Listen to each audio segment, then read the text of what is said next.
This is a battle from round 1 in the random New Year's Flash tournament between AC Maiden and Victory or Death Scalp Hunter. So I hope Scalp Hunter wins, or he might die.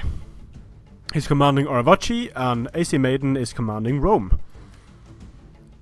Which I think is a bit interesting because AC Maiden contacted me before the battle and was like, okay, I'm going to take it easy on him and I'm going to use Polybian Rome.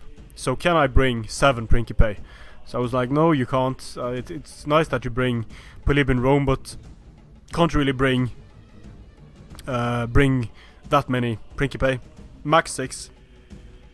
He still brought the Polybian army, which I have to say gimped him to a significant degree. The Principe don't have the melee attack or the armor of units like Evocati and Veteran Legionaries, and their minus 10 morale compared to those units is massive. Still, I must commend AC Maiden for bringing this setup, the Principe and the Hastati, because this is the weakest Roman setup that you can have. Really cool of him to do this. So, Sushi Equites Extraordinary on both flanks. He's going to use his Hastati to start screening against the Cantabrian cavalry. It looks like, let's see, let's go over what Scalp Hunter has. He has 2 Iberian spears on each flank. Then he has painted warriors, Scutari, noble fighters, painted warriors, and painted warriors. And this is where it was risky for AC Maiden to bring the Principe. The Principe only have 55 morale, and the scare effect against these painted warriors, plus losing men on the charge, might just make the Principe rout from that. So risky choice by it's nice to want to be honorable towards your opponent and to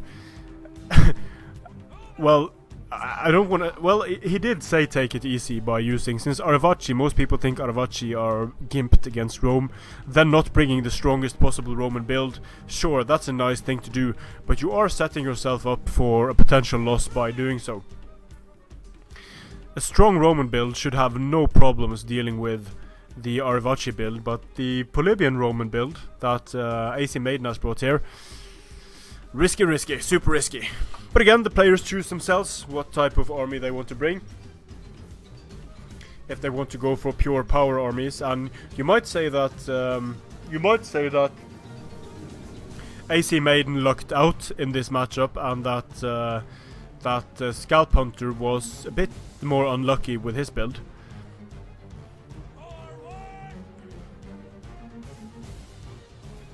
Or not with the build, but with the army, with the Aravaci.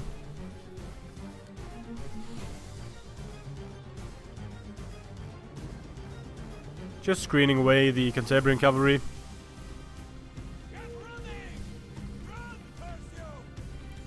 Because they can do massive amounts of damage to units like the Sushii. Rome should be able to do well in the skirmish engagement against the Balearic Slingers.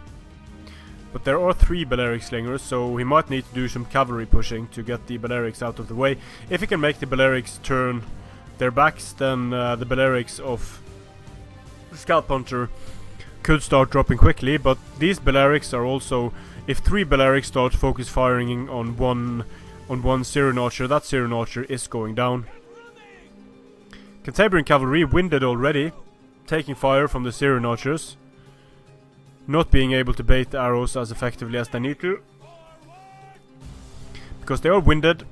Now they're active, but this unit is winded, so this unit is a bit slower than it would be otherwise. Getting very close here. And if the Hastati would have had attack orders here, they could actually have gotten a few volleys off. But the Syrians are in range, just missing. If AC Maiden just focuses his archers to the front here, it could defeat the Balearic Slingers.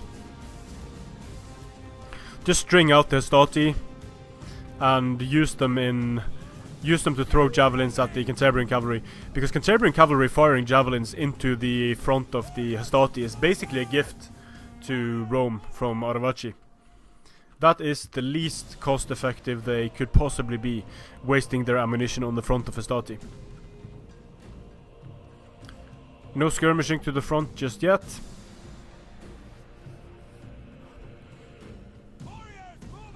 Tired, so getting slower and slower now.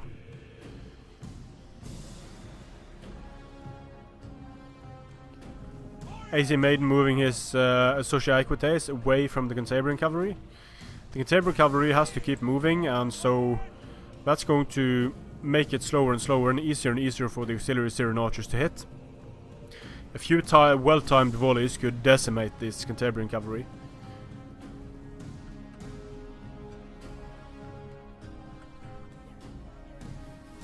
R1G starting to move up in the center, and being in a, I guess this is a duplex ACs formation that the Romans are, it's going to make it very easy for R1G to surround the Roman army.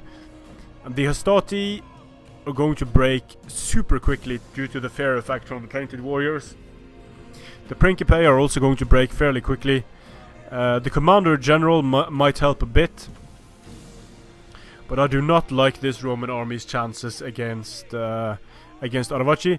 Getting the first volleys off with the Syrian archers. So let's see how they do in the skirmish engagement. Should do well. These Balearic slingers are going to be less effective because they are firing from behind their own spearmen. So now Scalp Hunter is going to move them. I'm losing a lot of slingers in the center. It does not look to me like... No. Scalp Hunter is not focusing fire, while AC Maiden isn't focusing fire. So Scalp Hunter is just chipping away at the health of the Syrian archers, while the Syrian archers are going to be able to destroy the Balearic slingers one by one. So far, in the skirmish engagement, AC Maiden is using his skirmishers much better than what Scalp Hunter is doing. But here, AC Maiden is macros and is getting his Socia Equites destroyed by the Cantabrian cavalry. Nicely done there by Scalp Hunter. And the Syrian archers are starting to lose men. Again, they're going to be less effective when they're standing...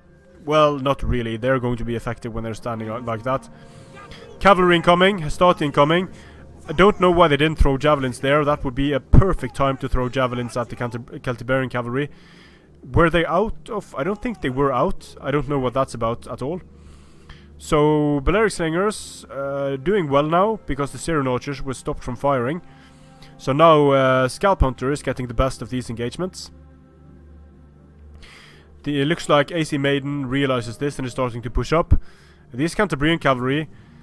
Oh, I don't like this for AC Maiden. The Socia Equites, their health is just going to be so depleted for when they start the main engagement. Desperate unit of Hastati charging in, trying to tie down the front lines of R1G, but the Roman units are too far back, not being able to support here. Javelins incoming, not getting a charge with all the Scutari and the Scutari in the center, but the Roman army is a mess at this point. AC Maiden has completely messed up the engagement. The Hastati are going to get destroyed, and there is I don't even know what to say about this. This is not good. This is not good at all for Rome. The engagements are disorganized and isolated. It's going to allow... Look at what the painted warriors are going to be able to do to the Principe on the charge here. Taking them down to not as fast as I thought they would, to be honest. But they are still... They're not... Now the Principe are winning, actually, so... Okay, the low armor of the naked warriors making itself felt there. But the fair effect on the units that are losing is going to be massive when they are losing the combat.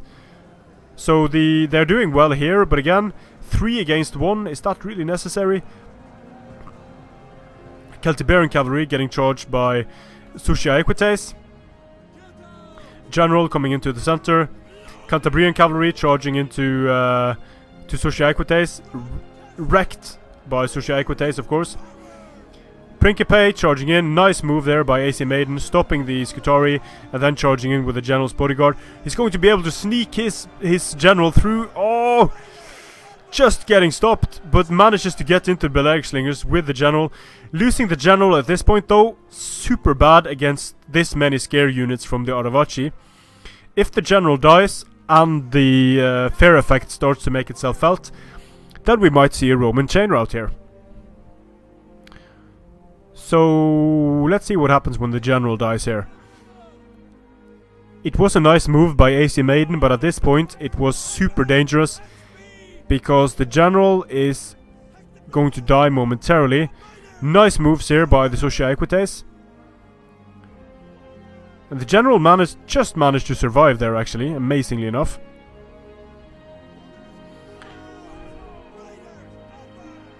So now he's fighting up against Balearic Slingers in close combat.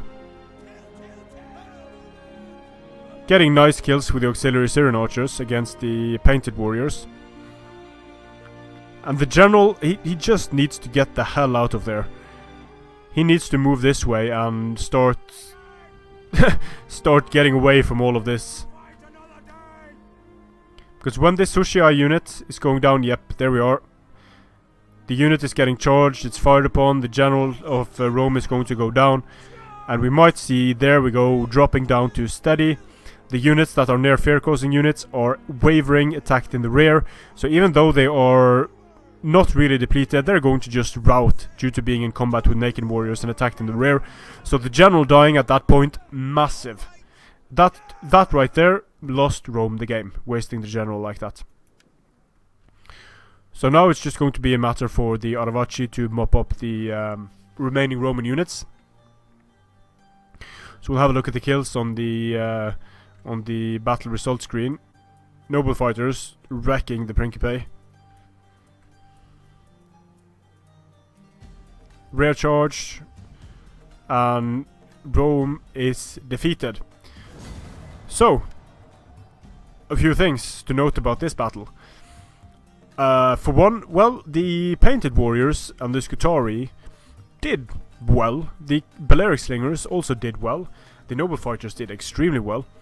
Some of their Stati did okay, but when you're playing a tournament, I mean, it's okay to want to be nice to your opponent, but usually your opponent is out to defeat you, and you should be out to defeat your opponent.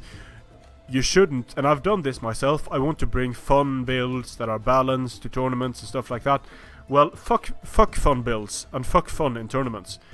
Fun is for friendly games. The fun aspect of tournaments comes from the competitive side. From trying to outwit or outplay or outsmart someone else.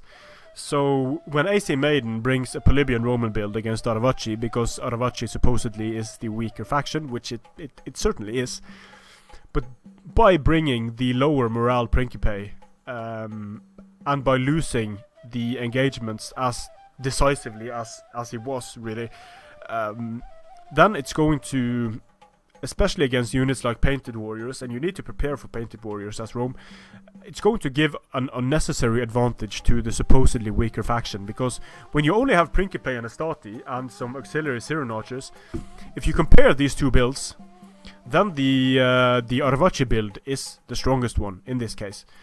And even bringing Triari, I mean, it's not to rag on AC Maiden here. I mean, Scalp Hunter won. He made some good moves with his Cantabrian cavalry and such, but what the hell, AC Maiden? When you are playing in a tournament, it's commendable of you to want to make it fun, but random factions are fun enough, for God's sake. Next time, bring your 6 Avocati, 6 Astati, and random cavalry, and don't be nice to your opponent, because this is a battle that, just judging by the factions and how it went, if you had a bit stronger units and you didn't waste your general, then this could potentially have been a very, very different battle, because it was a close battle. But I think Rome was too gimped in terms of army selection, and because other than that, both players had some good moves. AC Maiden got the best of the skirmishing to start out with, but then Scalp Hunter managed to bring some of the advantage back by going in with his Cantabrian cavalry and by making the Syrian archers stop firing for a bit. AC Maiden focused fire, Scalp Hunter did not, and things like that makes the balance of power sort of shift back and forth. But when the main engagement started, the Hastati units that were sent in first, they just did not have the support they needed to hold out against the Skutari and the Painted Warriors. And there you have your result. So, good game to both players. Thanks for participating in the tournament. AC Maiden, don't be nice. Bring out your inner asshole in tournaments. Still be a gentleman about it, but be a gentlemanly asshole. Strength and honor.